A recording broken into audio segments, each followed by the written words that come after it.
افغانستان آزاد ہونے سے پہلے کی بات کر رہا ہوں کہ جی پاکستان کی دوگلی پالیسی کی وجہ سے وہ نہیں جیت سکتا. یہاں ہمارے لوگوں کو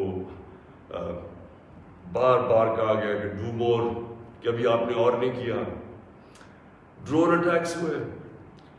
ڈرون اٹیکس پہ جتنے بے قصور لوگ مارے گئے، مجھے یاد ہے میں گیا وہاں باجوڑ میں ڈرون اٹیک ہوا، 80 مدرسے کے بچے مار دیے. شادیوں کے اوپر ڈرون اٹیک ہو رہا ہے. تو پاکستان کس عذاب سے گزرا؟ کہ میں بیک گراؤنڈ اس لیے دے رہا ہوں کیونکہ آپ کو پتا ہونا چاہیے کہ میری آج پالیسی کیا ہے. کیا جو تنقید ہو رہی ہے کہ جی عمران خان یہ جو ہمیں ڈاکیومنٹ ملی ہے، پہلے میں بیک گراؤنڈ آپ کو بتا دوں کہ یہ سارے وقت میں اس کی مخالفت کرتا رہا. آپ مجھے طالبان خان انہوں نے کہا، جب میں یہ کہتا تھا کہ یہ پاکستان کی جنگ نہیں ہے اور یہ جو ہو رہا ہے یہ ظلم ہو رہا ہے، یہ جو ڈرون اٹیکس کے خلاف میں نے مظاہرے کیے، واحد پولیٹیشین تھا، میں نے دھرنے دیے ڈرون اٹیکس کے خلاف. میں نے وزیرستان مارچ کی، باہر سے ہیومن رائٹس امریکہ سے آرگنائزیشن آئی، انہوں نے میرے ساتھ حمایت کی. ایک کلائیو اسٹیٹٹ اسمتھ تھا وکیل، اس نے میرے ساتھ آ کے حمایت کی کہ یہ اتنا بڑا ظلم ہے. کوئی ہمارے سینئر پولیٹیشین لیڈرز نے کوئی بات نہیں کی. ڈرے ہوئے، خوف زدہ کہ امریکہ نہ ناراض ہو جائے. کون سے قانون میں یہ لکھا ہوا ہے کہ آپ کا اپنا جس کے لیے آپ جنگ لڑ رہے ہیں وہی آپ کے ملک میں آئے، ڈرون اٹیک کرے، جج جوری ایکزیکیوشنر یعنی وہی فیصلہ کرے کون دہشت گرد ہے، اس کو مار دے، کوئی پتہ نہ تحقیق ہو کہ جی کوئی بے قصور آدمی تھا یا واقعی دہشت گرد. ہماری حکومتوں نے پوری طرح اس جرم میں شرکت کی، اور جو وہاں کے جن کے رشتہ دار مرتے تھے، جن کے کوئی بے قصور لوگ، عورتیں، بیوی گھر مرتے تھے، وہ ہمارے اوپر پھر حملے کرتے تھے. وہ ہمیں سمجھتے تھے کہ ہم ان کی مدد کر رہے ہیں جو کہ ان کے اوپر ظلم کر رہے ہیں. تو لہٰذا ہر طرف پاکستانیوں نے سفر کیا. تو میں جب حکومت ملی تو میں نے پہلے دن سے یہ کہا کہ پاکستان کی فارن پالیسی پاکستان کے لوگوں کے لیے ہوگی. ہم کوئی ایسی فارن پالیسی نہیں بنائیں گے جو کہ کسی اور کی تو بہتری ہو لیکن ہمارے ملک کو نقصان پہنچے. کہ یہ کسی کے خلاف نہیں تھی، یہ اینٹی امریکن یا اینٹی یورپین، اینٹی انڈین بھی نہیں تھی. انڈیا کے خلاف صرف جب انہوں نے کشمیر کے اوپر انٹرنیشنل قانون توڑا،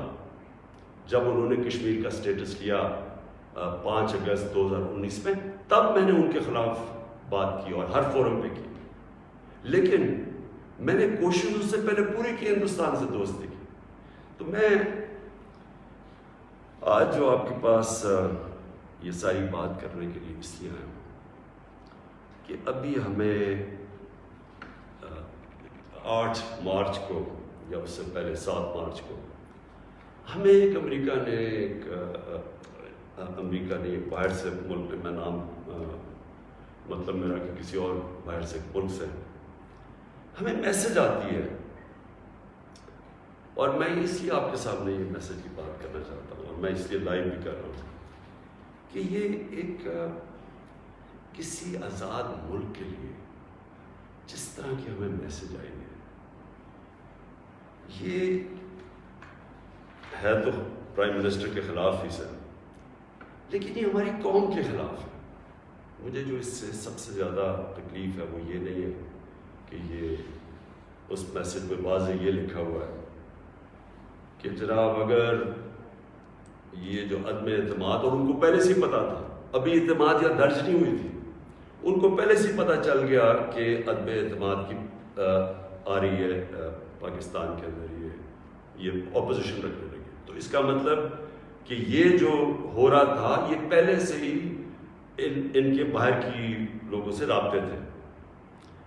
اچھا، اس میں پھر مزیدار چیز یہ ہے کہ وہ یہ پاکستان کی قیادت یا پاکستان کی گورنمنٹ کے خلاف نہیں ہے، وہ صرف عمران خان کے لیے. وہ یہ کہتے ہیں کہ ہمیں، اور ایک بہانہ مارتے ہیں کہ ہمیں کیوں غصہ پاکستان پہ، لیکن کہتے ہیں کہ وہ غصہ تب بالکل ٹھیک ہو جائے گا، ہم معاف کر دیں گے پاکستان کو اگر عمران خان یہ عدم اعتماد کی یہ ہار جاتا ہے، یعنی اگر عمران خان چلا جاتا ہے تو پاکستان کو معاف کر دیتے ہیں، لیکن اگر یہ عمران خان کے خلاف فیل ہو جاتی ہے تو پھر پاکستان کو ایک مشکل وقت کا سامنا کرنا پڑے گا۔ دیکھیں، جو پھر سے میں یہ کہتا ہوں کہ ایک الیکٹڈ پرائم منسٹر کے خلاف کوئی بھی دوسرا ملک یہ اس طرح، اور یہ ریکارڈڈ ہے، یہ میں آپ کو یہ بتا دوں کہ یہ نہیں کہ یہ میں دیکھ رہا ہوں کئی میڈیا کے لوگ اس کو کور کرنے کی کوشش کر رہے ہیں کہ جی وہ ایسا نہیں تو فلانا نہیں تو وہ پتہ نہیں، یہ نہیں، یہ آفیشیل ڈاکیومنٹ ہے جو گورنمنٹ آف پاکستان کو، ہمارے ریپرزینٹیٹیو امبیسڈر کو نوٹس لے رہے تھے لوگ، جس میں یہ کہا گیا، اور یہ کہا بیسکلی یہ کہا گیا کہ اگر عمران خان رہتا ہے وزیر اعظم تو ہم آپ کے ساتھ ہمارے آپ تعلقات بھی خراب ہو جائیں گے اور آپ کو مشکلوں کا سامنا کرنا پڑے گا۔ تو میرا سب سے اپنی قوم سے آج یہ سوال ہے کہ کیا یہ ہماری حیثیت ہے؟ 22 کروڑ کی ہم قوم ہے کہ ہمیں ایک کوئی باہر کا ملک، اور کوئی وجہ بھی نہیں بتا رہا، کوئی اس پہ کوئی وجہ نہیں، بس یہ کوئی ایک چیز بتا دی کہ جی وہ عمران خان نے اکیلا کو فیصلہ کیا ہے روس جانے کا، حالانکہ جب رشیا جانے کا فیصلہ تھا اس کے اندر ہماری ساری فارن آفس کی پوری مشاورت تھی، ہماری ساری عسکری قیادت کی مشاورت پوری تھی۔ میں نے بلکہ فارن سیکرٹریز کو اسی کمرے میں بلایا جو پرانے ریٹائرڈ تھے، ان سے ہم مشاورت کر کے گئے، لیکن اس کے اندر لکھا ہوا کہ نہیں، صرف وہ ہمارا امبیسڈر ان کو بتا رہا ہے کہ نہیں یہ مشاورت سے، اس نے کہا نہیں یہ صرف عمران خان کی وجہ سے گئے، اور پھر انہوں نے یہ جو باقی لکھا کہ اگر جب تک وہ ہے تو ہمارے تعلقات اچھے نہیں ہو سکتے۔ اب میرا سوال یہ ہے کہ وہ اصل میں یہ کہہ رہے ہیں کہ یہ جب جائے گا تو جو باقی جو آئیں گے واپس، جو دوسرے عمران خان کی جگہ آئیں گے، ان سے ہمیں کوئی مسئلہ نہیں ہے۔ تو میں اصل اپنی قوم کے سامنے یہ چیز رکھنا چاہتا ہوں، میرا یہ جو آج آپ سے بات چیت کرنے کا ہے، یہ تو نہیں کہ کوئی باہر سے ایک ملک چلے یہ کہہ دے کہ ہاں جی ہمیں نہیں پسند آپ کی فارن پالیسی، پتہ نہیں کوئی وجہ کیا بتا رہے کہ جی آپ روس چلے گئے، وہ تو اور یورپین لیڈرز بھی روس چلے گئے تھے، لیکن خاص پاکستان کو کہ آپ کیوں چلے گئے ہیں، جس طرح کہ ہم کوئی ان کے نوکر ہیں۔ لیکن جو اس میں سب سے ڈسٹربنگ چیز کیا ہے کہ ان کے رابطے ان لوگوں سے ہیں جن کے ذریعے یہ ساری سازش ہوئی ہے، جو یہاں بیٹھے ہوئے ہیں، اور یہاں کون بیٹھے ہوئے؟ 3 اسٹوجز۔ اسٹوجز کا مطلب ہوتا ہے جو کہ بڑے وفادار غلام ہوتے ہیں، یہ وہ لوگ ہیں۔ اب یہ ذرا سن رہے ہیں کہ یہ چاہ کیا رہے ہیں، یہ چاہ یہ رہے ہیں کہ عمران خان جائے، لیکن اگر یہ آ جائے واپس، یہ جو بھی جنہوں نے عدم اعتماد کیا ہوا ہے، تو پھر سب ٹھیک ہو جائے گا۔ تو سب سے پہلا میرا سوال یہ کہ کیا یہ اپنے ملک کے اندر اجازت دیں گے کسی کو قیادت میں آنے کے لیے جن کے اوپر نیب کے کیسز ہوں، جن کے اوپر اربوں روپے کے کیسز ان کی عدالتوں میں ہوں، وہ جو کہ ایک مجرم ڈکلیئر کر دیا گیا پاکستان کی عدالت نے، جو کہ جھوٹ بول کے بھاگا ہوا، کیا وہ ان لوگوں کو جن کے اوپر باہر ان کے ملکوں میں، باہر کے ملک مضمون لکھے ہوئے ان کی چوری کے اوپر، کرپشن کا، BBC کی 2 ڈاکیومنٹریز آئی ہوئی ہیں ان کی چوری کے اوپر، کیا اپنے ملک میں اس طرح کے لوگوں کو ایک قیادت پہ آنے دیں گے؟ اور اگر اپنے ملک میں اتنی سی جھوٹ بولنے پہ یہ نکال دیتے ہیں ایک پرائم منسٹر کو، ہیرلڈ میک ملن تھا، جھوٹ بولنے پہ اس کو نکال دیا، چھوٹی چھوٹی چیزوں کے اوپر وہ اتنا اپنے لوگوں کا ان کا جو اخلاقی معیار ہے وہ اس سطح پہ ہے، چھوٹی سی چیز پہ وہ نکال دیتے ہیں۔ تو ہمارے ملک میں جو کہ نیب میں اربوں روپے کے کیسز ان کے، اور اب یہ 30 سال سے ان کے اوپر کیسز ہیں، پہلے جو کیسز تھے وہ جنرل مشرف نے ان کو NRO دی، وہ سارے کیسز معاف کروائے، پھر یہ 10 سال میں مزید اور کیسز چڑھ گئے اربوں روپے کے، ان کو یہ کہہ رہے ہیں کہ وہ ٹھیک ہے، وہ ٹھیک ہے، لیکن عمران خان ان کو پسند نہیں ہے۔ مجھے جو اگلی چیز سمجھ نہیں آ رہی ہے، میں یہ اپنی قوم سے پوچھنا چاہتا ہوں کہ جب ان کو بھی پتہ ہے، کیونکہ یہ یاد رکھنا میرے پاکستانیوں کہ جب ان کی جو انٹیلیجنس ہوتی ہے وہ ساری بیک گراؤنڈ پتہ ہوتا ہے ہر کا، میرا ان کو سب پتہ ہے، ان سارے جتنے بھی پولیٹیکل لیڈرز ان کی سب بیک گراؤنڈ پتہ ہے، ان کو ان کی ایک ایک چیز پتہ ہے کہ ان کے کتنے پیسے ملک کے کس اکاؤنٹس میں پڑے ہوئے بیرون ملک، ان کو سب پتہ ہے کہ ان کی پراپرٹیز بینامی جو انہوں نے باہر لی ہوئی ہیں بڑی بڑی اربوں اربوں روپے کی، ہر ڈیٹیل ان کے پاس ہے۔ ایک ہمارا ینگ پولیٹیشین ہے، ایک کتاب ہے رون سوسکنڈ کی دی وے آف دی ورلڈ، اس کتاب میں وہ لکھتا ہے کہ ان کی نیشنل سیکیورٹی جو تھی وہ ٹیپ کر رہی ہے، اس کی والدہ اس کو ٹیلی فون کر کے بینک اکاؤنٹس بتا رہے ہیں، یعنی ادھر تک ان کو پتا ہے۔ تو ہمارے یہ جو اب یہ تین لوگ ان کو جو پسند آ گئے، ان کی کیا خاصیت ان کو پسند آئی؟ یہ کہ ان جنرل مشرف کے سالوں کے اندر 11 ڈرون اٹیک تھے، ان دونوں کے یہ بلکہ سارے یہ تینوں اکٹھے اقتدار میں تھے، ان کے 10 سال میں اس ملک میں 400 ڈرون اٹیکس ہوئے، ایک دفعہ ان کے منہ سے نہیں نکلا کہ مذمت کرتے ہیں۔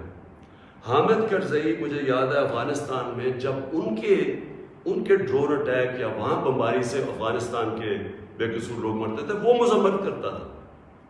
جدھر افغانستان میں فورن فوجیں تھی، یہاں ہم بیٹھے ہوئے ہیں 400 ڈرون اٹیکس میں ایک دفعہ کسی نے مذمت نہیں کی، اس لیے ان کو یہ سوٹ کرتے ہیں۔ مولانا فضل الرحمان کی ایک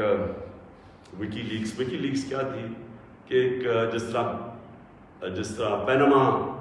پیپرز کا انکشاف ہوا تھا، یہ ایک انٹرنیشنل انکشاف ہوا تھا، لیک ہو گئے تھے سیکرٹ پیپرز یا ڈاکیومنٹس، تو پینما جو وکی لیکس میں وہ انکشاف ہوتا ہے کہ جو پاکستان کے اندر امریکی ایمبیسڈر تھی این پیٹرسن، اس کو فضل الرحمان اس کو فضل الرحمان کہتا ہے کہ مجھے موقع دے دے، میں بھی وہی خدمت کروں گا جو باقی آپ کی خدمت کرتے ہیں۔ یہ وکی لیکس میں تھا۔ نواز شریف کا برکا دت کی کتاب میں ہے کہ وہ نیپال کے اندر نریندر مودی سے چھپ کے مل رہا تھا اپنی فوج سے بچنے کے لیے۔ ڈان لیکس میں کیا تھا؟ ہندوستان کو میسیجنگ ہو رہی تھی کہ جناب میں فوج کے ساتھ، اگر فوج ہی کریے تو فوج کریے، میں نہیں کر رہا۔ یہ سوچیں کہ کبھی آپ سوچ سکتے ہیں کہ میرے آرمی چیف کو، جنرل باجوہ کو کوئی باہر کی قوت کہے کہ جی دہشت گرد ہے، اور میں چپ کر کے بیٹھا رہا اور وہ میری تعریف کرے اور اس کو برا بھلا کہے؟ جنرل راحیل شریف کو نریندر مودی دہشت گرد کہہ رہا تھا، دہشت گرد کا چیف، اور نواز شریف سے دوستی تھی اور شادیوں پہ انویٹیشن تھی۔ یہ ان لوگوں کو یہ چاہتے ہیں۔ آصف زرداری کا باب وڈورڈ کی کتاب کے اندر ہے کہ ان کے سی آئی اے چیف جب ان سے کہتا ہے، وہ کولیٹرل ڈیمیج کی بات کی، کولیٹرل ڈیمیج کا مطلب کہ جب بم گرتا ہے تو بے قصور لوگ مارے جاتے ہیں، تو اس کو کہتا ہے کہ فکر نہ کرے اگر ڈرون اٹیک میں بے قصور لوگ مارے جاتے ہیں مجھے نہیں فرق پڑتا۔ یہ پاکستان کا پریزیڈنٹ کہہ رہا ہے دوسروں کو، جس کو تھوڑا سا، اور کتاب میں وہ لکھتا ہے کہ وہ حیرت انگیز ہو، حیرت آتی ہے کہ یہ کیسے ملک کا صدر بات کر رہا ہے۔ اس طرح کے لوگ ان کو پسند ہیں۔ اور شہباز شریف اس کی سٹیٹمنٹ کہ جی عمران خان نے بڑی غلطی کی، ایبسلوٹلی ناٹ کہہ کے، یعنی یہ جو ان کے دور میں ایبسلوٹلی ناٹ کیا تھا، میں نے صرف یہ بات کہی کہ ہم امن میں آپ کے ساتھ ہیں، ہم جنگ میں آپ کے ساتھ نہیں ہیں، ہم کسی کانفلکٹ میں آپ کے ساتھ، لیکن جو بھی آپ امن افغانستان میں کہیں چاہتے ہیں ہم ساتھ ہیں آپ کے۔ میری پالیسی آپ میں بتاؤں کہ کیونکہ ہم انڈیپینڈنٹ، یعنی ہم ایک انڈیپینڈنٹ فارن پالیسی چاہتے ہیں، ہماری کریڈیبلٹی ہوتی ہے کہ ہم سالس کا کردار پلے کر سکتے ہیں۔ وہ صرف تب ہوتی ہے جب آپ لوگ سمجھیں کہ آزاد ہے آپ کی فارن پالیسی۔ جب لوگ پہلے سے سمجھتے ہیں کہ جدھر سے حکم آئے گا آپ نے وہی کرنا ہے، آپ کو اتنی بھی شرم نہیں ہے کہ آپ کے ملک میں بمباری کر رہا ہے آپ کا دوست اور آپ کے لوگ مر رہا، آپ اس کو نہیں کچھ کہہ سکتے، کس نے آپ کی کیا کریڈیبلٹی ہوگی اور دنیا نے کیا عزت کرنی ہے آپ کی؟ جب ہم یہ وار آن ٹیرر میں حصہ لے رہے تھے، بیرون ملک پاکستانیوں سے میرا تعلق بہت ہے، کبھی ان سے پوچھے کہ ان کو کس ذلت کا سامنا کرنا پڑا. ایئرپورٹس کے اوپر ان سے کیا ہوتا تھا, پکڑ پکڑ کے ان کو ڈیٹین کر دیتے تھے, عام بے قصور لوگوں کو پکڑ کے پاکستانی کو جیل میں ڈال دیتے تھے باہر کے ملکوں, جبکہ یہاں وہ ان کے لیے جنگ لڑ رہے ہیں, باہر پاکستانی دشمن بنے ہوئے ہیں. کبھی کسی سے پوچھے کہ ان بیچاروں سے کیا, کتنے پاکستانیوں کو جیلوں میں ڈالا گیا, کسی نے کوئی بات کی, کسی نے ان کے لیے سٹینڈ لیا. تو میں جب یہ فوراً, میں کسی کے اگینسٹ نہیں بات کرتا, میں صرف یہ کہتا ہوں کہ میری جو سب سے بڑی ذمہ داری ہے وہ میرے 22 کروڑ لوگ ہیں, میں ان کے لیے فورن پالیسی بناؤں. تو یہ جو شہباز شریف کہتے ہیں ایبسلیوٹلی ناٹ, میں نے نہیں کہنا تھا, کیونکہ آپ کا تو پاور میں آنے میں مقصد ہی کچھ اور ہے. آپ نے کب پاکستانیوں کے لیے سٹینڈ لیا بتائیں, کتنی دفعہ یہ جب بمباری ہو رہی تھی آپ کے منہ سے آواز نکلی, اور آپ کے بھائی صاحب کبھی بات کر ہی نہیں سکتے, جب کیونکہ آپ کے سارے جو اربوں روپے سب پتہ ہے ان کو کدھر پڑے ہوئے. اور دوسری چیز یہ کہا کہ جی یہ جو ڈاکیومنٹ ہے یہ ٹھیک ہی نہیں ہے, اگر یہ ٹھیک ہو جاتی تو آپ ہمارے ساتھ آ جاتے ہیں.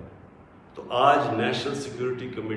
پارلیمنٹ کی کمیٹی کے اندر جب رکھی گئی, کیوں نہیں آپ نے آ کے دیکھی؟ ہم نے یہ ڈاکیومنٹ, پہلے لوگوں نے کہا کہ نہیں جی یہ ٹھیک نہیں ہے, مذاق اڑایا گیا, جی جعلی ہے. پہلے میں نے کیبنٹ میں رکھی, ساری کیبنٹ کو بتایا کہ ہم منٹس کیبنٹس کے بنے, کیونکہ سب سے ٹاپ فورم پاکستان کا وہ ہے. اس کے بعد نیشنل سیکورٹی کونسل کی میٹنگ کی میں نے, سارے اپنے سروسز چیف سب کے سامنے رکھی وہ ڈاکیومنٹ. اس کے بعد یہ پارلیمنٹ کی کمیٹی کے اندر لے کے گیا اور سینئر جرنلسٹ کو ہم کو بتایا, صرف یہ کہنے کے لیے کہ یہ کوئی ڈاکیومنٹ کوئی پبلک کو یعنی اکسانے کی بات نہیں ہے. یہ جو میں نے آپ کو بتایا اس سے زیادہ یہ خوفناک اس میں چیز ہے اس ڈاکیومنٹ کے اندر. میں اب آخری بات پہ آنے لگا, اور وہ یہ ہے کہ ہماری اب سنڈے کو ووٹ دی جائے گی. اس سنڈے کو اس ملک کا فیصلہ ہونے لگا کہ یہ ملک کس طرف اب جائے گا. کیا وہی غلامانہ پالیسی, کرپٹ لوگ جن کے اوپر 30 سال سے کرپشن کے کیسز ہیں, نیب میں کے کیسز پڑے ہیں, بدقسمتی سے کوئی اور ملک ہوتا جس کے اندر یہ انصاف کا نظام زیادہ طاقتور کو قانون کے نیچے لانے جن کی صلاحیت ہے, اور جو بھی خوشحال ملک ہیں دنیا میں, جو بھی جن ملکوں کے اندر غربت نہیں ہے, خوشحالی ہے, جو پروگریس کر چکے ہیں, ترقی یافتہ ملک ہیں, ان سارے ملکوں کی ایک چیز آپ کو کامن ملے گی کہ طاقتور مجرم کو ان کی صلاحیت ہوتی ہے قانون کے نیچے لانے کی. ہمارا ابھی تک انصاف کے نظام میں وہ صلاحیت نہیں ہے. یہ ہماری بڑی بدقسمتی ہے کہ اربوں روپے کے ان کے پاس کیسز ہیں, کچھ نہیں ہو رہا. تو کیا قوم ان کو پھر جو 30 سال سے کہہ رہے ہیں, اچھا کہہ رہے ہیں جی عمران خان نے ملک بڑا خراب, آج کیوں یہ سارا کر رہے ہیں ڈرامہ, عمران خان نے ملک خراب کر دیا. عمران خان تو ابھی 3.5 سال ہوئے, 30 سال سے تو آپ باریاں لے رہے ہیں اس ملک کے اوپر. تو یہ اگر ملک خراب تھا, یہ اگر حالات برے تھے, تو یہ کیا 3.5 سال میں ہو گئے؟ اور میں چیلنج کرتا ہوں کہ 3.5 سال میں جو ہم نے کیا ہے, کسی بھی فورم انڈیپینڈنٹ ماہرین کو آپ بٹھائے ان سے پوچھیں, میں چیلنج کرتا ہوں کہ 3.5 سال میں جو پاکستان میں ہوا کہ ان کے کسی دور میں نہیں. تو یہ جو اب سارے اکٹھے ہیں, یہ اب قوم نے فیصلہ کرنا ہے کہ کیا یہ جو ووٹ ہونی ہے سنڈے کو, اس میں کون کدھر جائے گا. مجھے لوگوں نے کسی نے کہا جی وہ عمران خان آپ ریزائن کر دیں. میں ریزائن کر دوں؟ میں جو میرے ساتھ کرکٹ کھیلتے تھے وہ ساری دنیا 20 سال جو میں کھیلی ہے, آخری گیند تک میں مقابلہ کرتا ہوں. میں کبھی ہار زندگی میں نہیں مانی. میں تو ووٹ کا جو بھی رزلٹ ہو جائے آپ دیکھیں گے کہ میں تو اس کے بعد اور زیادہ تکڑا ہو کے سامنے آؤں گا جو بھی رزلٹ ہو. لیکن میں یہ دیکھنا چاہتا ہوں اس دن, میں چاہتا ہوں میری ساری قوم دیکھے کہ کون جا کے اپنے ضمیر کا سودا کرے گا. اگر کوئی یہ کسی کو کہنے کی کوشش کر رہا ہے نا کہ جی ہمیں ایک دم پتہ چلا کہ عمران خان تو یہ تو بہت ہی نااہل یا برا تھا، آپ کو ریزائن کرنا چاہیے تھا۔ ہم جمہوریت کے اندر لوگ ریزائن کرتے ہیں، لوگ تب نہیں کرتے کہ جب آپ دیکھیں کہ 20-25 کروڑ روپیہ آپ کو آفر ہو رہا ہے اور آپ چلے جائیں، اور وہ پیسہ جو پہلی چوری کا پیسہ جس سے خریدا جا رہا ہے لوگوں کو، ساری قوم کے سامنے یہ ہو رہا ہے۔ وہ جگہ بنی ہوئی ہے جدھر میریٹ کے اندر یا سندھ ہاؤس کے اندر یہ تماشا چل رہا ہے ساری قوم کے سامنے۔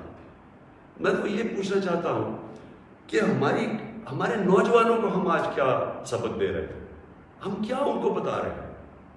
کہ یہ ہمارے جو پبلک ریپرزینٹیٹیو ہیں ان کی قیمتیں لگی ہوئی ہیں، یہ ساری قوم کے سامنے ہو رہا ہے، یہ کچھ چھپی بات نہیں ہے۔ آپ الٹا بھی لٹک جائیں، کوئی یہ نہیں مانے گا کہ ان 3 لوگوں کے پاس کوئی اس لیے جا رہا ہے کہ یہ تو بڑے کوئی نظریاتی لوگ ہیں، تو کوئی نہیں ماننے لگا کہ یا اسد زرداری یا شہباز شریف، نواز شریف یا فضل الرحمانی کوئی نظریاتی لوگ ہیں، سب ان کو جانتے ہیں۔ صرف انہوں نے جو اپنے خلاف سٹیٹمنٹس دی ہوئی ہیں وہ 20 سال ذرا دیکھ لیں تو آپ سمجھ جائیں گے کہ یہ کوئی نظریاتی نہیں ہو رہا، یہ صرف اور صرف ضمیروں کا سودا ہو رہا ہے، یہ اپنے ملک کا سودا ہو رہا ہے، یہ اپنے ملک کی ساورنٹی کا سودا ہو رہا ہے۔ اور یہ جو ہوگا، میں ابھی بھی لوگوں کو یہ، کیونکہ مجھے ابھی بھی امید ہے کہ جو ہمارے لوگ اپنا سودا کر کے وہاں بیٹھے ہوئے ہیں، میں ابھی بھی آپ سے یہ کہتا ہوں کہ ہمیشہ کے لیے یہ آپ کے اوپر ایک مور لگنے لگی ہے۔ یہ نہ لوگوں نے آپ کو معاف کرنا ہے، نہ لوگوں نے آپ کو بھولنا ہے، نہ آپ کی اس بات کو معاف کرنا ہے بھولنا ہے، نہ جو لوگ آپ کو ہینڈل کر رہے ہیں نہ ان کو معاف کرنا ہے اور بھولنا ہے لوگوں کو۔ یہ ہمیشہ کے لیے لوگ یاد رکھیں گے کہ آپ نے اپنے ملک کا سودا کیا، ایک بیرون ملک سازش جو یہاں لوگوں کے ساتھ مل کے ایک وہ گورنمنٹ جس کی آزاد فارن پالیسی تھی اس کو گرانے کی کوشش کی گئی، یہ کوئی آپ کو معاف نہیں کرے گا۔ ہمارے بر صغیر کی تاریخ کیا ہے؟ میر جعفر اور میر صادق کون تھے؟ یہ وہ لوگ تھے جنہوں نے انگریزوں کے ساتھ مل کے بنگال کو غلام بنایا، انگریزوں کے ساتھ مل کے سراج الدولہ کو مروایا اور اپنی ذاتی مفادات کے لیے اپنے قوم کو غلام بنایا، اور دوسرے نے ٹیپو سلطان کو اس سے غداری کی، انگریزوں کے ساتھ مل کے اپنی قوم کو غلام بنایا۔ یہ موجودہ آپ کے میر جعفر اور میر صادق ہیں، باہر کی قوتوں کے ساتھ مل کے ایک ملک کے اندر یہ وہ چینج لے کے آ رہے ہیں جو کہ یاد رکھیں، میں پھر ریپیٹ کرتا ہوں، ساری زندگی یہ قوم آپ کو بھولنے نہیں دے گی۔ یہ وہ آپ کرنے جا رہے ہیں جو آنے والی ہماری نسلیں آپ کو معاف نہیں کریں گی۔ اور میں آپ کو یہ بھی بتا دوں آج کہ اگر آپ کا یہ خیال ہے کہ یہ سازش کو کامیاب ہونے دیں گے، میں اس کے سامنے کھڑا ہوں گا۔ میری یہ اپنی قوم سے کمٹمنٹ ہے کہ ہمیشہ جب تک میرے میں خون ہے میں اس کا مقابلہ کروں گا۔ میری زندگی کو تو کوئی فرق نہیں پڑنے لگا، میں اپنے گھر میں رہتا ہوں، میں اپنے خرچے برداشت کرتا ہوں، میرا تو کوئی کیمپ آفس نہیں ہے، میرے تو آگے کوئی فیکٹریاں نہیں بنائی۔ نواز شریف نے اتنے دور میں 18 فیکٹریاں بنا لی تھی، سرکاری بینکوں سے پیسے لے کر پھر بعد میں وہ قرضے معاف کروا لیے۔ نہ میرے کوئی رشتہ دار پالیٹکس میں، میں اپنے گھر میں رہوں گا، اپنے گھر میں رہتا ہوں۔ لیکن اس قوم سے جو غداری ہو رہی ہے اور یہ جو ہونے جا رہی ہے سنڈے کو، میں یہ چاہتا ہوں کہ ایک ایک لوگوں کا، ایک ایک غدار کی آپ شکل یاد رکھنا۔ یہ جتنا بھی ہے کہ اپنے لوگوں کو بتانے کی کوشش کریں کہ جی وہ ایک دم ہمیں پتہ چلا ہے کہ یہ کیا ہوا ہے، یہ کتنا برا وقت گزرا تھا،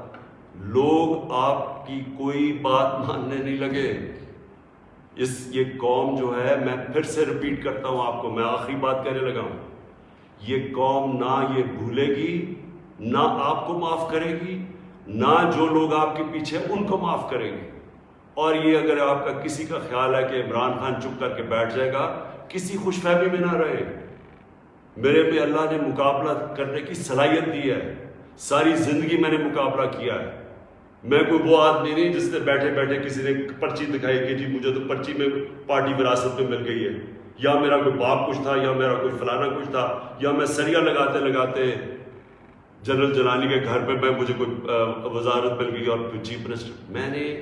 اسٹرگل کر کے یہاں پہنچا. مجھے اسٹرگل کرنی آتی ہے, مقابلہ کرنا آتا ہے. میں کسی صورت اس سازش کو کامیاب نہیں ہونے دوں گا. پاکستان پائندہ باد.